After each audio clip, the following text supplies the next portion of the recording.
Friend, श्रीशास creation मध्ये तुमचे आज खूप खूप स्वागत आहे। तर आजचा आपला जो टॉपिक आहे तो ग्लूगन बद्दल आहे की ग्लूगन आपल्याला कोणती वापरायची आहे, कशा पद्धतीने वापरायची आहे, कोणती स्टिक वापरायची आहे आणि आपला जर ग्लूगन आहे तो प्रॉपर बाहेर निघत नसेल तर ओव्हरफ्लो होत असेल तर किंवा जे आपण स्टिक केल्यानंतर काही दिवसांनी उलन बाहेर येते किंवा निघते चिपकत नाही तर त्याबद्दलचे जे प्रश्न आहेत जे की मला तुम्ही लोकांनी कमेंट केलेले सबस्क्रायबरनी तर त्यासाठी मी हा व्हिडिओ आजचा बनवला आहे। तर तुम्ही बघून घ्या की तुम्हाला कोणाला काय प्रॉब्लेम होतो आणि माझ्या व्हिडिओतून तुम्हाला काय हेल्प होते ते तुम्ही बघून घ्या। चला तर आजच्या व्हिडिओला आपण सुरुवात करूया।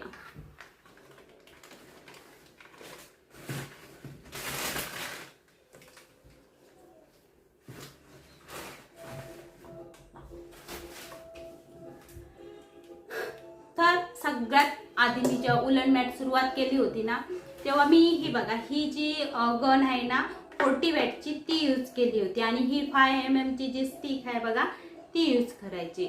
आणि त्याच्यावर मी जेव्हा उलन यूज करायला लागले तेव्हा मला म्हणजे जेव्हा 2-4 असे मी हे केले असतील म्हणजे रांगोळी मॅट आणि माझ्या लक्षात आलं की ह्याने जे मी करते ते प्रॉपर स्टिक होत नाही कारण ह्याच्यात एवढा म्हणजे ग्लू आहे तो गरम होत नाही आणि प्रॉपर निघत नाही, एकदम पातळ असा निघत नाही। तुम्ही जर कोणी 40 वॅटची यूज करत असाल तर उलन मॅटसाठी ती योग्य नाही आहे। तुम्ही 40 वॅटची अजिबात यूज करू नका कारण ह्याच्यातून ग्लू व्यवस्थित निघत नाही। दुसरी गोष्ट तो ग्लू आहे तो पण गरम होत नाही व्यवस्थित। तुम्ही छोट्या छोट्या काहीतरी गोष्टी करत असेल तर ही ओके आहे पण उलन मॅटसाठी अजिबात ही ओके नाही। 40 वॅटची आणि ही 5 mm ची स्टिक, ह्या स्टिक पण म्हणजे प्रॉपर अशा नसतात, म्हणजे लो क्वालिटीच्या असतात त्यामुळे त्याचा ग्लू पण व्यवस्थित निघत नाही। की मी जी चूक केली ती तुम्हाला सांगते की तुम्ही ह्या गनचा वापर करू नका आणि ह्या स्टिक पण तुम्ही वापरू नका। त्याच्यानंतर ही बघा ही मी मेशोवरून घेतलेली आहे, 60 वॅटची आहे ही गन आहे ती आणि ही खूप छान अशी आहे। मी आता हीच यूज करते आहे। तुमच्या खूप जणांचे कमेंट होते की ताई तुम्ही कोणती गन यूज करता, तुम्ही काय यूज करता, तर ह्याची लिंक आहे ती मी तुम्हाला माझ्या पोस्टमध्ये पोस्ट करते। तुम्ही तिथं जेव्हा जातात व्हिडिओ बघायला शॉर्ट येतात, व्हिडिओ येतात, शॉर्ट येतात, त्याच्या बाजूला थर्ड ऑप्शन पोस्ट असतो, त्या पोस्टमध्ये जर क्लिक केलात तर तुम्हाला ही लिंक ह्याची मिळून जाईल। जर तुम्हाला कोणाला पर्सनली लिंक पाहिजे तर तुम्हाला तुम्ही कमेंट करा, मी तुम्हाला ह्याची लिंक देईल आणि ही खूप छान अशी येते। मी काय तुम्हाला म्हणजे ह्याचं हे करण्यासाठी असं सांगत नाहीये की ह्याचं मला म्हणजे ऍड करायची असं काही नाही आहे। तुमचे खूप कमेंट्स होते त्याच्यासाठी मी तुम्हाला सांगते। ही मी जी यूज करते ती माझ्यासाठी ही खूप छान अशी आलेली आहे। आणि त्याच्यानंतर झाले तर ही जेव्हा आपण चालू करते तेव्हा एक लक्षात ठेवा, जेव्हा ह्याला ऑन ऑफचं पण बटन आहे बघा, इंडिकेटर ऑन ऑफचं पण आपण करू शकतो। जेव्हा हातात असल्यानंतर प्रत्येक वेळी स्विच चालू बंद करायची गरज नाही। आणि लहान मुलं असतात तेव्हा जास्त करून त्यांच्यापासून लांबच ठेवा कारण आपली मुलं आहेत इकडे तिकडे खेळत राहतात त्याच्यामुळे। तर सांगायचं म्हणजे तर ही ग्लूगन मला खूप अशी हेल्पफुल आहे आणि ह्याचा मी वापर डेली करते। आता राहिलं ह्याची स्टिक बद्दल, तर ह्याच्यासाठी आपण स्टिक कोणत्या यूज करू शकतो, तर मी सगळ्यात आधी ह्यावाला स्टिक यूज केलेल्या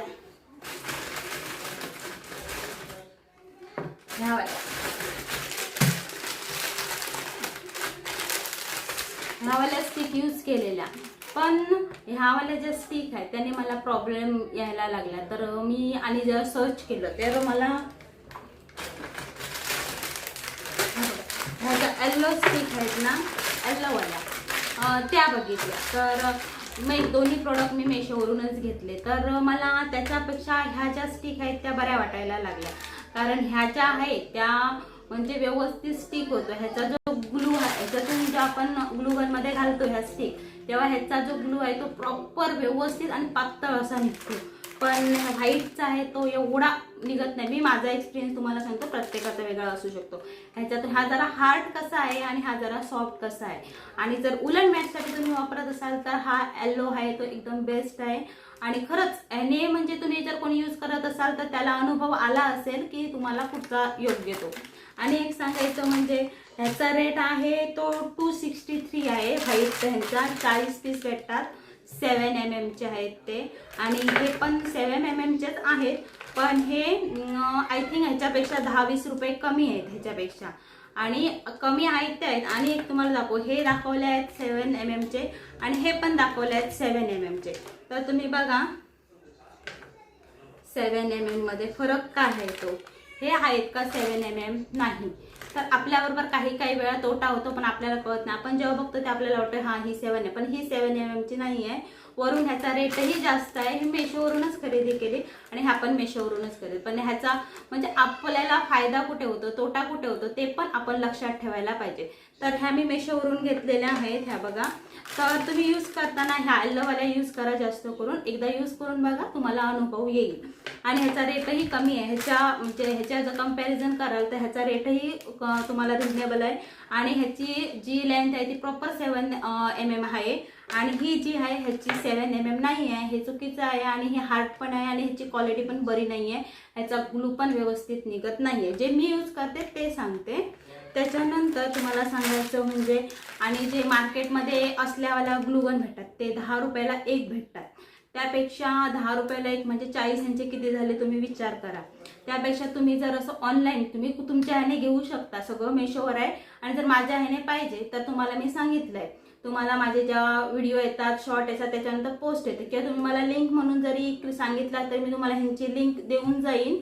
आणि त्याच्यानंतर ही जी मार्केटमध्ये 10 रुपयाला एक येते म्हणजे ते किती रुपये काढतात स्वतःसाठी तो विचार करा. त्यापेक्षा लोकल मार्केटपेक्षा असं मला तर वाटतं बरं. त्यामुळे तुम्ही बाहेर म्हणजे मार्केटिंगमध्ये पण बघा की ऑनलाईन पण बघा, तुम्हाला जसं रिजनेबल वाटेल तसं. त्याच्यानंतर तुम्हाला सांगायचं तर सुरुवातीला मी बेस म्हणून हे बघा हे वापरायची. तेव्हा हे बॅनर टाईप मटेरियल आलेलं. फर्स्टच मी तेव्हा यूज करायला घेतलेलं. मी 2 मीटर घेतलेलं. पण ह्याच्यावर जेव्हा मी रांगोळी काढली, ही बघा मी डायग्राम अजून काढला, ह्याच्यावर मी रांगोळी काढली आणि स्टिक पण ह्याच्यावर केली. तेव्हा काय झालं, थोड्या दिवसांनी नंतर ते उचलायला लागली. जी रांगोळी होती जशी की मला कोणी कस्टमरने सांगितलं सेम माझाही मलाही तो प्रॉब्लेम आला, हे उचलायला लागली. त्याच्यानंतर ही मी सगळी होती ती मग काढून टाकली आणि हा बघा हा पेपर असा झाला. तर मला म्हणजे ह्याचा अनुभव एवढा आवडला नाही की बेस म्हणून हा वापरण्यासाठी. तर मग मी हे ऑर्डर करून बघितलं. नॉन ओव्हनचा हा जो बेस होता ना तो म्हटलं वापरून बघूया. तर हा जो नॉन ओव्हनचा बेस होता ना तो खूप असा मला कम्फर्टेबल वाटला, रिजनेबल होता. आणि त्याच्यात म्हणजे एक काय व्हायचं, ह्याचा जो बेस आहे तो कॉटनचा असल्यामुळे म्हणजे जरा फॅब्रिक टाईप कॉटनचा असल्यामुळे जेव्हा ग्लू गन आपण ह्याच्यावर यूज करतो आणि स्टिक ग्लू ओततो तेव्हा उलन ह्याच्यावर चिपकतो, प्रॉपर अशी ह्याच्यावर चिपकते. मी स्वतः जेव्हा ह्याच्यावर खिचून असं बघितलं ना तेव्हा कपडा फाटला पण उलन अशी निघली नाही. जरी तुम्ही वॉश करा काय करा पण ह्याच्यावरची जी उलन आहे ती निघत नाही. आणि तुम्ही कंपॅरिझन जर ह्याला केला लगेच तुमचे निघते. मी माझा अनुभव सांगते, मी जे अनुभवलं ते. त्याच्यानंतर हा जो नॉन ओव्हन आहे त्याचा आणि एक तुम्हाला फायदा म्हणजे तुम्हाला म्हणजे तो हार्टमध्ये मिळतो. त्यामुळे तुम्ही ह्याच्यात ड्रॉइंग पण तुमची इझीमध्ये, ह्याच्यावर तुम्हाला ड्रॉइंग करायला पण प्रॉब्लेम होतो, ह्याच्यात तुम्ही ड्रॉइंग पण इझीमध्ये करू शकतात. आणि खूप छान असा हा आहे. ह्याची पण जर कोणाला लिंक पाहिजे तर तुम्ही मला कमेंटमध्ये टाकू शकता. अदरवाईज माझ्या पोस्टमध्ये ह्याच्या सगळ्यांच्या लिंक मी टाकलेल्या आहेत, तुम्ही जाऊन तिथे घेऊ शकता. तर आणि एक सबस्क्रायबरचा असा प्रश्न होता की त्यांची जी जेव्हा त्या यूज करतात ग्लूगनला तेव्हा त्यांची ती ओव्हरफ्लो होते. तेव्हा तुम्ही काय करा की पहिलं गरम करायला 5 मिनिट ठेवा. जेव्हा तुम्हाला कळते की आता आपली ग्लूगन आहे ती गरम झालेली आहे, त्याच्यातून ग्लू व्यवस्थित निघू शकते, अशा वेळी ओव्हरफ्लो होत असताना तुम्ही ती बंद करा. तुमचं काम करताना जेव्हा तुम्हाला कळते की ग्लू व्यवस्थित निघतोय तोपर्यंत तुम्ही ठेवा. तुमच्या हाताकडेच बटन असल्यामुळे तुम्ही ते ऑन ऑफ करू शकता. त्या पद्धतीने करा जेणेकरून तुमचा ग्लू जास्त ओव्हरफ्लो होणार नाही. अदरवाईज तुम्ही ग्लूगन आहे ती बदला, कारण काही ग्लूगनमध्ये असा पण प्रॉब्लेम येतो की त्याच्यात म्हणजे ती जास्त ओव्हर हे होते आणि ती बाहेर निघते. तर तुमच्याकडे ऑप्शन 2 आहे. आणि एकाचा प्रश्न होता की तुम्हाला सांगितलं तसं की जेव्हा त्यांना मी विचारलेलं कारण तुमचा जी ग्लूगन आहे तर किती वॅटची आहे, तर त्यांची ती बोलली की 60 वॅटची आहे, तरी त्यांचा जे आहे ते प्रॉपर स्टिक होते. तर तुम्ही बेस कुठचा यूज करता ते एक मेन आहे की काय बेस जेव्हा आपण यूज करतो ते पण व्यवस्थित बेस पाहिजे, जसं की तुम्हाला आता मी सांगितलं त्या पद्धतीने की बेस कोणता आहे ते पण तुम्ही लक्ष ठेवा. दुसरी गोष्ट आहे, नाहीतर तुम्ही काय करा म्हणजे जर तुमचा बेस म्हणजे नॉन ओव्हनच यूज करत असाल तर तुम्ही शेवटी ऑप्शन आहे ग्लू गन तुम्हाला चेंज करावी लागणार, हे एक असणार. नाही तर तुमच्या ग्लू गन मध्ये प्रॉपर तेवढी हीट होत नसणार, त्यामुळे तो ग्लू तुमचा व्यवस्थित निघत नसणार. कारण जेव्हा ग्लू निघतो तेव्हा तो व्यवस्थित असा एकदम पातळ असा पाहिजे, तरच ते तुमची स्टिक होऊ शकतो. पण तर काय रे, आजचा माझा व्हिडिओ तुम्हाला कसा वाटला नक्की कमेंट करून सांगा. आणि अजूनपर्यंत तुम्ही जर माझ्या चॅनलला सबस्क्राईब केलं नसेल तर प्लीज सबस्क्राईब करा. सबस्क्राईब केल्याने माझे जे नवीन व्हिडिओ येणार आहे ते तुम्हाला पाहायला मिळतील आणि ऑलरेडी जे अपलोड केलेले आहे तेही पाहायला मिळतील. आणि एक सांगायचं म्हणजे खरंच जर मनापासून जर तुम्हाला आजचा माझा व्हिडिओ आवडला असेल तर तुम्ही माझ्या चॅनलला नक्की एक लाईक द्या. आणि तुमचे असे काही जर प्रश्न असतील तर ते कमेंट बॉक्समध्ये सोडा, त्याचं उत्तर देण्याचा मी नक्कीच प्रयत्न करेन. चला तर भेटूया नेक्स्ट व्हिडिओमध्ये.